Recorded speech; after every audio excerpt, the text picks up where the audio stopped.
ప్రవీణ్ యేసుక్రీస్తునామ నమ్మేందరి శుభావందనండి. ఈరోజు వాగ్దానం కొలస్సీయులకు రాసిన పత్రిక 1వ అధ్యాయము 13వ వచనము.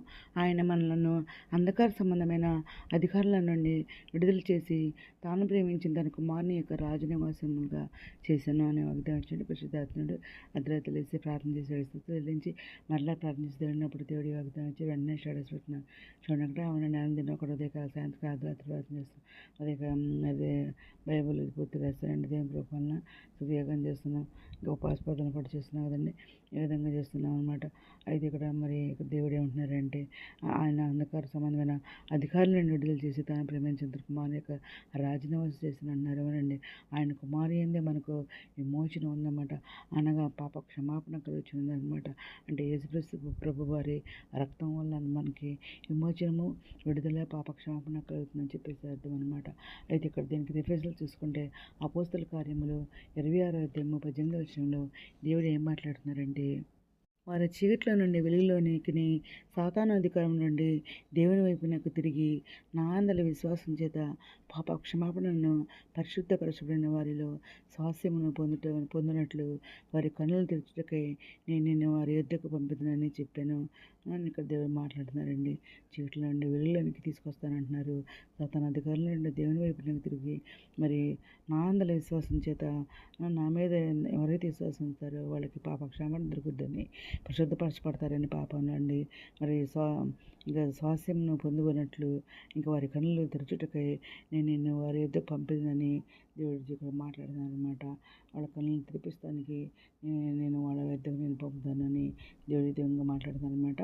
ఇంకా 1వ పేతురు రాసిన పత్రిక 2వ అధ్యాయము 9వ వచనంలో దేవుడు ఏం మాట్లాడుతున్నారంటే అయితే మీరు చీకట్లో నుండి ఆశ్చర్యకరమైన తన వెలుగులోనికి మిమ్మల్ని పిలిచిన వారి గుణాతిశయములను ప్రచురం చేయ నిమిత్తము ఏర్పరచబడిన వంశమును, రాజులైన యాజక సమూహమును, పరిశుద్ధ జనమును, దేవుని సత్యం ప్రజలై ఉన్నారని చెప్పేసి దేవుడు ఇక్కడ మాట్లాడుతున్నారండి.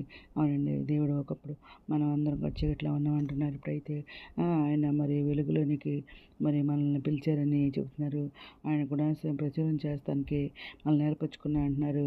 మనం రాజుల యాజక సమూహమునకు మరి పరిశుద్ధ జనములకు దేవుని సత్యం ప్రజలే కూడా ఉన్నామని చెప్పేసి ఇది నేను మాట్లాడుతాను అనమాట. ఇంకా ఎఫెసీయులకు రాసిన పత్రిక 5వ అధ్యాయము 8వ వచనం దేవుడు ఏం మాట్లాడుతున్నారంటే మీరు పూర్వమందు చీకటి అయ్యుంటారు, ఇప్పుడైతే ప్రభునందు వెలుగై ఉన్నారని చెప్పేసి దేవుడు మాట్లాడుతున్నారు. అవునండి, పూర్వకాలంలో మనము చీకట్లో ఉన్నామని అంటున్నారు. ఇప్పుడైతే మనం ఆయన రక్తంలో ఎప్పుడైతే కడగబడ్డామో అప్పటి నుంచి మనం కూడా వెలుగు సంబంధం అయి ఉన్నామని చెప్పేసి దేవుడు మాట్లాడుతున్నారు. ప్రభు వారం అయి ఉన్నాం అనమాట.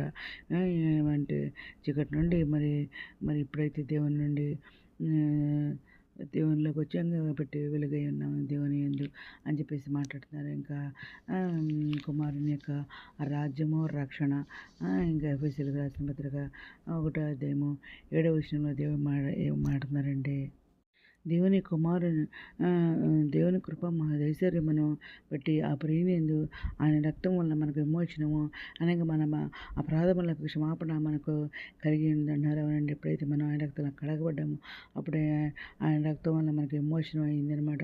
మన పాపాలన్నీ కూడా క్షమించబడ్డాయని చెప్పేసి దేవుడు మాట్లాడుతున్నారు. అవునండి, ఆకాశం నుండి పొట్టుగా ఆయన రక్తం మీద పడుచుండగా ఇసుకతృపతిగా పాపం కడిగేసాన్ని తెల్లని అక్షరాలు రాయించి ఎర్రని రక్తంలో దేవుని రాయించారండి.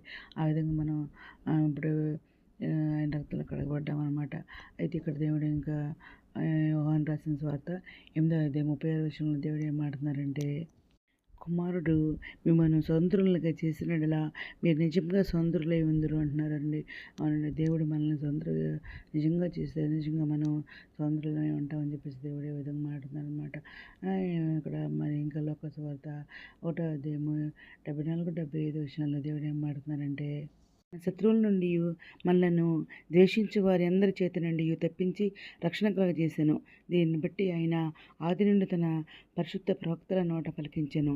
ఆయన మన పితరులను కరుణించుటకును తన పరిశుద్ధ నిబంధనను అనగా మన తండ్రి అయిన అబ్రహాముతో చేసిన ప్రమాణమును జ్ఞాపకం చేసుకుంటకు అని చెప్పేసి దేవుడు ఇక్కడ మాట్లాడుతున్నారండి. ఇంకా మరి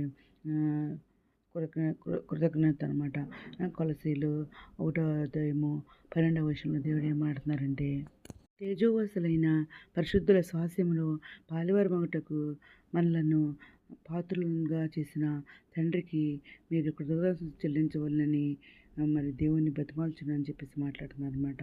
ఇంకా మరి ఈ విధంగా మరి ఇది ముఖ్యమైన విషయాలు ఏంటంటే దీనిలో ఈ వచనము దేవుడు వలన మనలను సాతాను అధికారుల నుండి మరి విడిపించి క్రీస్తు మరి మరి క్రీస్తు పరిపాలనలోకి మరి మనల్ని మార్చాడనమాట.